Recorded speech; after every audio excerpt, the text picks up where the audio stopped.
Greetings, Ani, Bojo, Kwe Kwe. It's Catherine here from Moonstarlodge in the wee tiny town of Tiny, also known as La Fontaine. And I'm here with the weekly reading for May 29th to June 4th. It's going to include a full moon on June 3rd, and we are in the 6th moon cycle of Storyteller, asking us to teach without pointing fingers, sharing the history and the stories in a graceful way, but also about letting go of our stories, for the past no longer serves in most cases. So, I'm using this week the Naked Heart. I have to come back to that regularly. It's one of the most beautiful decks that I have, and I'm using all the auxiliaries that go with it. I did a reading for a friend, Suzanne, today, and I decided to use the same deck that I used for her. I'm using the Moonology, the original Oracle deck, for our Moon card. The Marigold Tarot for the Ancestors. I walked by them, but they yelled at me. They wanted to be part of this. The Mystic Woodlands tarot-infused charmed playing cards by the same author, Gillian C. Wilde. The Voice of the Soul's Oracle by Isabel Surf. And last but not least, the Antiquities of Magic Oracle. So, what is it? 4 of these decks are by Gillian Wilde. And it's kind of wonderful to see. I hope you can get over to Kickstarter to back her current project. So, let's go to the cards, Brian. So here are the 7 cards from the tarot, Naked Heart. And each of them is clarified by, here are the ancestors, here are the voice, this is a Voice of the Souls card, Antiquities of Magic, the Mystic Woodlands, and finally Moonology. I tend to put the moon information at the end. It seems to work out beautifully that way. So let us start here with the 3 of Cups. It's a very stable, frolic card. It's time to be social. It's time to connect with friends and feel the joy. This card is an interesting card, the Soul card. It's a physical pain card. And I'm going to go right to the book because I want to be clear that I'm giving you the right message. This is a new to me deck. The physical pain card, short of reading it, the synopsis is that it is about finding the balance between our external expression of spirit, following what our source guides us to do, and how we stay grounded. And if we don't keep body, mind, and spirit in balance, we are going to feel physical pain. And the other part of that is when we ignore physical pain. So if we're in a drudgery state because we've overworked, this is clarifying the card about getting out and having some fun. Fun with friends now that the weather's getting warmer. It's time to acknowledge that if we've been in physical pain, that we need to listen to our soul and get grounded in nature and have some fun.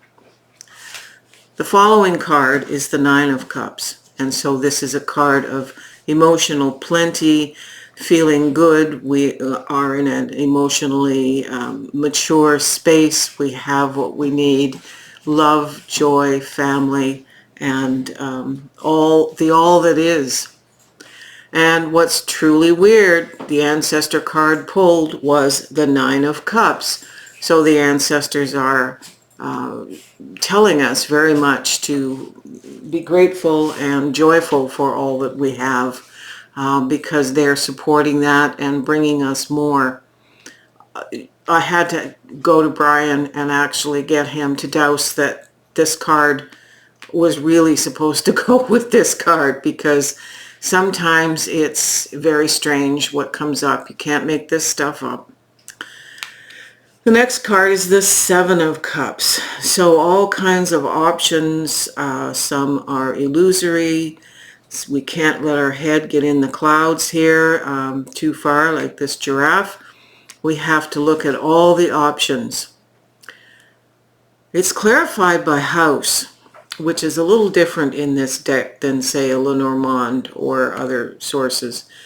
This deck talks about the house as the self and where the soul lives, but it's also family, connection, potentially children if there are children, but it's very much about the mechanism for where our soul lands on this planet. So picking options that correlate with our soul is virtually the same message as this card. We need to be in alignment in our physical reality with what our soul wants, or we create pain, or we get off our karmic journey, what it is that we're supposed to deal with. So after all this frolic and choice, the choice is leading us inward to be the Hermit. This is a major arcana card. And the Hermit is about finding our internal wisdom. So I see this as a natural progression here. This is a beautiful central theme for the middle of the week. And it's clarified by another 9, the 9 of Rings, which is the same as Pentacles in this deck.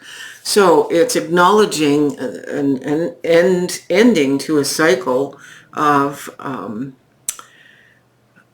all the wealth we could want, enjoying our wealth, and wealth is in integrity also in this earth walk. Having what we need, home, family, security, finances, work, all that is. So it's acknowledging that we have these things in place, and we're doing a wisdom walk now. We're taking it internally for a little bit to see where we go. Well, where we're going is with the movement, which is what it's called in this deck, but the movement is the same as the Knight of Pentacles. So the Knight of Pentacles is slow moving. This is a buffalo or bison. Slow moving, methodical, thoughtful, one foot after the other, pulling the plow, planting. There's a rhythm here. There are no rash movements. And that's supported here by the King of Swords. The King of Swords is intellectually balanced, knows how to work with the mind, knows what's needed in the external world or externally to us to make clarity. So the Hermit is bringing the opportunity for internal wisdom. The movement that we make in our earth walk is cautious, methodical, and it's tempered by clarity of mind. The next 2 cards that came up were another, like, whoa, the synchronicity is incredible here. Here's another major arcanum. It's the Tower card. So as slow and methodical as our buffalo is here, our buffalo knight, it's telling us that we are going to have a sudden and abrupt change. This is a different tree. This is another tree. This is a tree. This is a tree. This tree in this deck is about stability, grounding. It's like the tree of knowledge. It's almost exactly the same tree that's on my tablecloth here. It's about family, it's about children, it's about generational movement. Trees are typically slow growing. We see their cycles, they're very slow, but this is an abrupt change coming. It's going to be fine. How do I know? Another major arcanum card, Sky Father, which is the same card as the Emperor. Jason, are you listening? Sky Father here has it all together. He's law and order, he's education, he's balance, he's infrastructure. When you think of community, Sky Father is looking over us. And the moon card that is above him is believe in the impossible. It's the card representing a blue moon. Now, we just had a blue moon in May. And I think that this is quite incredible. So Sky Father, Hermit, Tower, the ancestors here. It's quite extraordinary reading. You can flip the camera. So this is all a week of being very much in the present in our earth walk, enjoying friends, enjoying our lives, enjoying where we live, enjoying what we have, but understanding that we cannot forget our soul journey. We're here, we're working on karma, we're working on progress of our soul. So when our soul and our earth walk are united in balance, we have an extraordinary life, and we manifest what others might think is impossible. So what a beautiful week. I look forward now to pulling the cards for the midweek reading when I do, just to see what's added to this story. So have a great week. Give us a thumbs up. It helps with the diagnostics here. It helps me know that people actually like. Never mind what Google thinks. But, subscribe, then you'll get notifications. Send me a coffee because, good heavens, I can't do this without coffee. So, aho, be blessed.